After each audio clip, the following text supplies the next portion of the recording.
یہ اہداف بھی اسی وقت حاصل ہونے کا امکان ہے جب ملکی حالات بہتر ہوں اور سیاسی استحکام ہو. ظاہری بات ہے اللہ نہ کرے کہ کوئی قدرتی آفت کا سامنا کرنا پڑا تو پھر یہ جو معاشی اہداف ہیں اس کے نمبر یقینی طور پہ مزید کم ہو سکتے ہیں. اور سوال اب یہاں پر یہ آتا ہے کہ پھر بہتری کیسے آئے گی؟ سیدھا اور دو ٹوک جواب یہ ہے کہ جب ہمارے سیاسی رہبر کا مطلب سمجھتے ہیں؟ رہبر کا کام کیا ہوتا ہے؟ یہ جو ہمارے سیاسی رہبر ہیں نا، جب یہ واقعی رہبری کریں گے، یہ بہتری کا ارادہ کر لیں گے، اس وقت ملک اور قوم کے حالات بدلنا شروع ہو جائیں گے. میں یقین سے کہتی ہوں. اور ستم یہی ہے کہ ہم وسائل کی کمی کا رونا روتے رہتے ہیں مگر خود کو ہم نے نہیں بدلنا. باقی سب چیزیں ہم نے بدلنی ہے. اگر نہیں بدلنا تو اپنے آپ کو نہیں بدلنا، اپنے گریبان میں جھانک کے نہیں دیکھنا کہ ہم کہاں غلط ہو سکتے ہیں. ہم نے خود کو نہیں بدلنا. اب سب کو پتہ ہے کہ ایک عام پاکستانی کو بھی پتہ ہے، اور یہ بڑے سیاستدان ہیں انہوں نے بھی پتہ ہے چنگی طرح. جو میں بات کر رہی ہوں کہ جو معاشی بہتری ہے اس کا راستہ سیاسی استحکام کی ایک گلی ہے، وہاں سے ہو کر جاتا ہے. مگر مجال ہے کہ جو ہم اس سیاسی استحکام کے لیے ایک ہو جائیں، ملک کے لیے ایک ہو جائیں، قوم کے لیے ایک ہو جائیں، ملک کی بہتری کے لیے ایک ہو جائیں، اپنے وطن کے لیے ایک ہو جائیں، اپنے سیاسی اختلافات کو ایک منٹ کے لیے سائیڈ پہ رکھ دیں، ملک اور قوم کا سوچیں کہ ملک اور قوم کی بہتری سوچنی ہے. لیکن نہیں، اپنی شخصیت سب سے آگے ہے. اب ظلم دیکھ لیں کہ ہمارے جو رہبر ہیں وہ ملک اور قوم کے فائدے کے لیے اختلافات بلانے کا جو چورن ہے، یہ ہمارے رہبر صرف جلسوں میں ہی بیچتے ہیں. اور جب حقیقی زندگی میں آتے ہیں تو آپ دیکھ لیں کہ رائی کے دانے کو بھی وہ کہتے ہیں نا پہاڑ بنا دینا، وہ صورتحال ہوتی ہے. اب جتنی میری عمر ہے اس میں جتنے بھی انتخابات ہوئے جو میں نے دیکھے، مجھے اچھی طرح سے یاد ہے، ان کے بعد ایک ہی شور سنائی دیا، دھاندلی ہو گئی، تاریخی دھاندلی ہو گئی. اور ہر انتخاب میں پچھلے والے انتخاب سے زیادہ تاریخی دھاندلی ہو جاتی ہے. اور کوئی انتخاب میں نے ایسا نہیں دیکھا جس میں ہارنے والے نے بڑے دل کے ساتھ، جیسے طیب اردوان کو دیکھیں، ان کی ایگزامپل میں آپ کو اس پروگرام میں دے رہی تھی، کسی نے بھی بڑے دل کے ساتھ شکست تسلیم نہیں کی ہمارے ہاں جو ہارا ہے. یہی ہماری بدقسمتی کہہ لیں. اب پچھلے 2-3 سال سے جو سیاسی ادھم باقاعدہ مچا ہوا ہے، اس نے ملکی معیشت کو آپ دیکھنے کے گھٹنوں پہ گرا دیے اور وینٹیلیٹر پہ پہنچا دیا. کہوں تو غلط نہیں ہوگا. بیمار معیشت کا حال برے سے برا ہو گیا. کیا اس میں سیاستدانوں کا کردار نہیں ہوگا؟ مگر مجال ہے کہ ہمارے رہبر کہلانے والوں کے کان پر جوں تک رینگی ہو. یہ اصلاح کے نام پر انتشار کا کھیل جاری رکھے ہوئے ہیں. اور جو یہ اصلاح ہے اس کو ملک کو کتنی یہ مہنگی پڑ رہی ہے، ذرا دیکھیں کہ اس کا اندازہ مہنگائی کی چکی میں پستے ہوئے عوام کر سکتے ہیں. ان کو کیا پتا ہو؟ جا کے پوچھیں اس غریب کو جس کو 2 وقت کی روٹی بھی نصیب نہیں ہو رہی. یہ رہبر کہلانے والے کیوں باز نہیں آتے؟ اپنے رویوں میں کیوں لچک نہیں لاتے، تبدیلی نہیں لاتے ہیں؟ تحریک انصاف آپ کو پتہ ہے پہلے انتخابات کے نعرے مارتی نہیں تھک رہی تھی، نعرے مار کے احتجاج کرتی رہی، معیشت کا بھٹا بٹھاتی رہی اور سرمایہ کاروں کو ڈراتی رہی. وانی چیئرمین نے IMF کو خط تک لکھ کر معاشی مشکلات بڑھانے میں کوئی کسر نہیں چھوڑی ہے. اب انتخابات ہو گئے ہیں تو جو دھاندلی کا جو چورن ہے یہ لے کر باقاعدہ پھر مزید ادھم مچانے کے ارادے رکھتے ہیں. اب خبر کیا ہے کہ تحریک انصاف اور جو اپوزیشن جماعتیں ہیں نا، انہوں نے گرینڈ الائنس بنا لی ہے اور عوامی جو مسائل ہیں وہ ویسے تو پارلیمنٹ میں حل ہونے چاہیے، ایوان میں، لیکن پارلیمنٹ کے جو ایوان میں حل کرنے کی بجائے کیا کریں گے؟ سڑکوں پر احتجاجی سیاست کرنے کا پلان بنایا انہوں نے، جس کا اظہار بھی انہوں نے برملا کرنا شروع کر دیا ہے. اب ذرا ایک نظر ڈالیں، یہ ذرا غور سے سنیے گا ناظرین، کون سی جو سیاسی جماعتیں ہیں انہوں نے اس گرینڈ الائنس میں شمولیت اختیار کی. ذرا غور سے سنیے گا.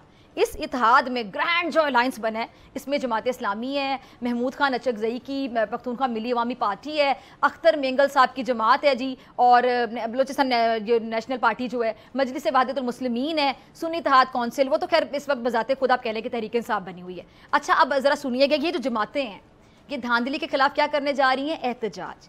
حکومت کو کیا دینے جا رہی ہیں؟ Tough time. لیکن حقیقت میں یہ اگر ٹف ٹائم کسی کو دینے جا رہی ہیں نا، یہ عوام کو اور ملک کو دینے جا رہی ہیں. اب ذرا پارلیمنٹ میں جماعتوں کی ذرا پوزیشن تو چیک کر لیں. یہ ذرا سب سے پہلے دیکھیں مجلس وحدت المسلمین کی جو قومی اسمبلی میں نشست ہے، ماشاءاللہ ایک نشست ہے پوری. بلوچستان نیشنل پارٹی مینگل کی بھی ایک نشست ہے، پشتونخوا ملی عوامی پارٹی کی بھی ایک نشست ہے، اور ماشاءاللہ سے جماعت اسلامی کی قومی اسمبلی میں ایک بھی نشست نہیں ہے. اب یہ ایک نشست رکھنے والی پارٹیاں تحریک انصاف کے ساتھ مل کر دھاندلی کے خلاف احتجاج کا پلان بنائیں گی، سڑکوں پر آئیں گی، خوب مارا ماری ہوگی، ملک میں بے یقینی بڑھے گی تو پھر مجھے بتائیں کہ کون اپنا سرمایہ یہاں لگانے کے لیے تیار ہوگا؟ سیاسی استحکام کیسے آئے گا؟ پتہ نہیں کیوں ان لوگوں کو عام پاکستانیوں پر ترس نہیں آتا، رحم نہیں آتا، جس کی زندگی مہنگائی نے مشکل سے مشکل تر بنا دی ہے، ان پہ ترس کھا لیں. میں یہ ہاتھ جوڑ کر آپ سب سے اپیل کرتی ہوں کہ چھوڑ دیں احتجاجی سیاست. یہ دھاندلی کے الزام سے نکل کر نہ آگے بڑھ جائیں، بڑے ہو جائیں.